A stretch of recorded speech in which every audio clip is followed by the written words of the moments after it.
नमस्कार दोस्तों, आपका बहुत बहुत स्वागत है देश विदेश की महत्वपूर्ण खबरों में। दोस्तों आपको बता दें आज की बड़ी खबरों में। जी हाँ दोस्तों, किसानों के लिए एक बड़ी खबर। केंद्र सरकार ने कहा किसानों को अगस्त में मिलेंगे पीएम किसान स्कीम के तहत 2000 रूपए। जी हाँ, इसी के साथ जानेंगे अगली बड़ी खबर में। योगी सरकार ने प्रवासियों को दी सौगात, 90 दिन यूपी में काम करने पर मिलेगा 5 लाख का बीमा। जी हाँ, इसी के साथ जानेंगे अगली बड़ी खबर में। देश भर में 1 करोड़ रिक्शा चालकों को ई रिक्शा देने की योजना बना रही है केंद्र सरकार। जी हाँ, इसी के साथ जानेंगे अगली बड़ी खबर में। कोरोना काल में आम बढ़ाएगा आपकी वायरस से लड़ने की प्रतिरोधक क्षमता। जानेंगे इस वीडियो में विटामिन से भरपूर आम खाने से क्या क्या होता है फायदा। तो दोस्तों आज हम आपको इस वीडियो में इन्हीं सब महत्वपूर्ण खबरों के बारे में बताएंगे। दोस्तों वीडियो को ध्यान से आखिर तक देखते रहिए ताकि आपसे कोई भी महत्वपूर्ण खबर मिस ना हो जाए। और हाँ, अगर आप भी चाहते हैं कि भारत में फैली महामारी जल्दी खत्म हो जाए तो इस वीडियो को एक लाइक जरूर कीजिएगा। दोस्तों अगर आप खबरों की लेटेस्ट न्यूज अपडेट चाहते हैं तो हमारे चैनल को लाइक और सब्सक्राइब करना बिल्कुल ना भूलें। चलिए दोस्तों जानते हैं खबरों को विस्तार से। किसानों को खेती किसानी के लिए सीधे उनके बैंक अकाउंट में पैसे देने वाली प्रधानमंत्री किसान सम्मान निधि स्कीम की अगली किश्त 1 अगस्त से आनी शुरू हो जाएगी। यानी 2 महीने बाद मोदी सरकार आपके खाते में 2000 रूपए और डालेगी। इस स्कीम के तहत सालाना 3 किस्त में 6000 रूपए दिए जाते हैं। इसकी पहली और दूसरी किस्त के तहत 2-2 हजार रूपए लाभार्थियों के अकाउंट में भेजी जा चुकी है। इसी के साथ बढ़ते हैं अपनी अगली बड़ी खबर की तरफ। लंबे लॉकडाउन के बाद भारत विभिन्न सेक्टरों को खोलने की दिशा में बढ़ रहा है। ऐसे में तेजी से बढ़ रहे कोरोना के मामले डराने वाले हैं। पिछले एक हफ्ते में 61,000 नए मामले सामने आने के बाद स्वास्थ्य विशेषज्ञों का कहना है कि यदि हालत बेकाबू हुए तो लॉकडाउन फिर से लागू करना पड़ सकता है। साथ ही उन्होंने कहा कि ऐसी स्थिति में जब केसेस बढ़ रहे हैं, शॉपिंग मॉल और धार्मिक स्थलों को खोलना जल्दबाजी होगी। चलिए दोस्तों बढ़ते अपनी अगली बड़ी खबर की तरफ। भारत में कोरोना का कहर लगातार बढ़ता ही जा रहा है। शुक्रवार को संक्रमितों का आंकड़ा 2,35,000 के पार पहुंच गया। इसके साथ ही भारत संक्रमितों के मामले में दुनिया भर में 6ठे स्थान पर पहुंच गया है। भारत में कोविड-19 से पीड़ित मरीजों की संख्या इटली से भी अधिक हो गई है। भारत में इस बीमारी से अब तक 6,600 से अधिक लोगों की मौत हो चुकी है। इसी के साथ बढ़ते अपनी अगली बड़ी खबर की तरफ। कांग्रेस नेता राहुल गांधी ने शुक्रवार को एक बार फिर कोरोना वायरस संकट पर सरकार से सवाल किया और मांग की कि सरकार जनता को बताए कि वायरस के प्रसार को रोकने के लिए सरकार के पास क्या योजना है।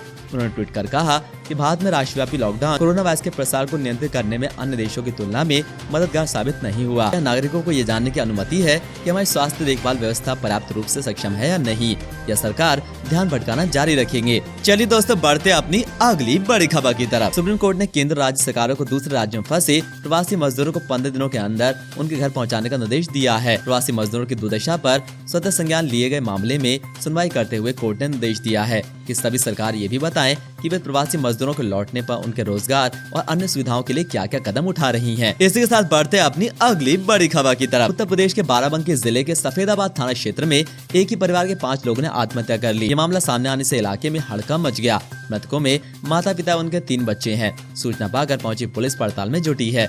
इस सनसनीखेज घटना की सूचना पाकर जिलाधिकारी और पुलिस अधीक्षक समेत आला अधिकारी भी गाँव में पहुँचे। मामले की जाँच के लिए फॉरेंसिक टीम और डॉग स्क्वाड को जाँच में लगाया गया है। चलिए दोस्तों बढ़ते अपनी अगली बड़ी खबर की तरफ। केंद्र सरकार ने जीएसटी परिषद की बैठक को 12 जून को तय किया है। सूत्रों ने जानकारी देते हुए कहा कि इस बैठक में कोविड-19 के कर राजस्व पर प्रभाव की समीक्षा की जाएगी। वित्त मंत्री निर्मला सीतारमण की अगुवाई में जीएसटी परिषद की 40वीं बैठक वीडियो कॉन्फ्रेंसिंग के जरिए होगी। इसमें राज्यों के वित्त मंत्री भी भाग लेंगे। बैठक में इस महामारी के केंद्र और राज्यों के राजस्व पर पड़ने वाले असर और उसकी भरपाई के कदमों पर विचार किया जाएगा। इसी के साथ बढ़ते अपनी अगली बड़ी खबर की तरफ। लॉकडाउन के बाद आजीविका छीनने का पीड़ा झेल रहे श्रमिकों को आसानी से रोजगार मिल सके तथा श्रमिकों की कमी का सामना कर रहे उद्योगों को सुगमता से श्रमिक उपलब्ध हो सके, इसके लिए राजस्थान सरकार ने एक बड़ी पहल की है। मुख्यमंत्री अशोक गहलोत ने इस उद्देश्य से सूचना प्रौद्योगिकी एवं संचार विभाग द्वारा विकसित राज कौशल पोर्टल तथा ऑनलाइन श्रमिक एम्प्लॉयमेंट एक्सचेंज का शुक्रवार को मुख्यमंत्री निवास से वीडियो कॉन्फ्रेंस के जरिए शुभारंभ किया। इस पोर्टल के जरिए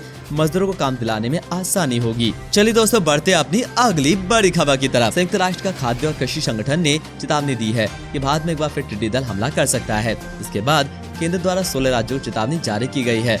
इनमें सबसे अधिक प्रभावित राजस्थान और मध्य प्रदेश जैसे राज्य शामिल हैं।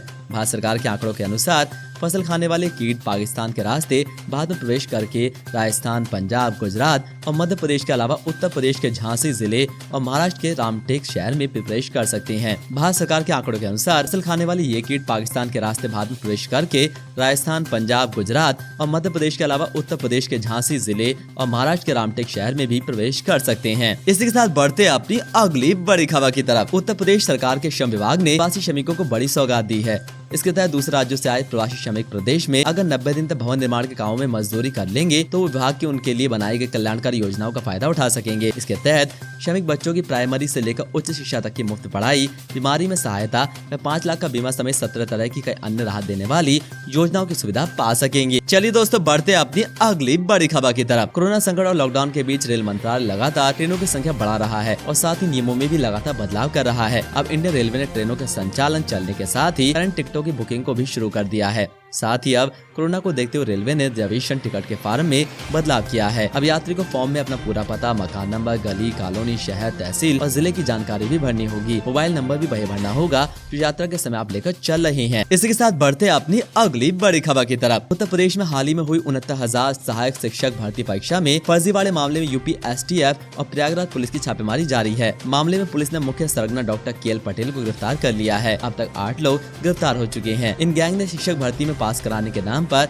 7,50,000 रुपए लिए थे। पुलिस ने इनके पास से 2 लग्जरी कार सहित 22 लाख रुपए और कई महत्वपूर्ण दस्तावेज भी जारी किए हैं। चलिए दोस्तों, बढ़ते अपनी अगली बड़ी खबर की तरफ। भारत के सबसे बड़े मंदिरों में शामिल केरल के भगवान अयप्पा मंदिर और आंध्र प्रदेश के भगवान वेंकटेश्वर मंदिर के द्वारा केंद्र के दिशा निर्देशानुसार अगले सप्ताह श्रद्धालुओं के लिए खोल दिए जाएंगे। हालांकि इस दौरान कुछ प्रतिबंध लागू रहेंगे। बुजुर्गों और बच्चों को इनमें प्रवेश की अनुमति नहीं होगी और मंदिरों में दर्शन के लिए श्रद्धालुओं की सीमा तय की जाएगी। 11 जून को श्रद्धालुओं के लिए द्वार खुलेंगे और रोजाना केवल 6,000 श्रद्धालुओं को दर्शन की अनुमति दी जाएगी। इस दौरान 6 फुट की दूरी का पालन किया जाएगा और मास्क पहनना अनिवार्य होगा। इसी के साथ बढ़ते अपनी अगली बड़ी खबर की तरफ। UPSC ने महामारी के कारण स्थगित हुई प्रतियोगी परीक्षाओं की तारीख घोषित कर दी है। सिविल सेवा की 2020 की प्रारंभिक परीक्षा का आयोजन अब 4 अक्टूबर को किया जाएगा। इस साल प्रारंभिक परीक्षा 31 मई को होनी थी, लेकिन कोरोना वायरस का संक्रमण फैलने से रोकने के लिए लागू राष्ट्रव्यापी लॉकडाउन के चलते ये टल गई थी। इसी के साथ बढ़ते अपनी अगली बड़ी खबर की तरफ। केरल में गर्भवती हथिनी की मौत के मामले में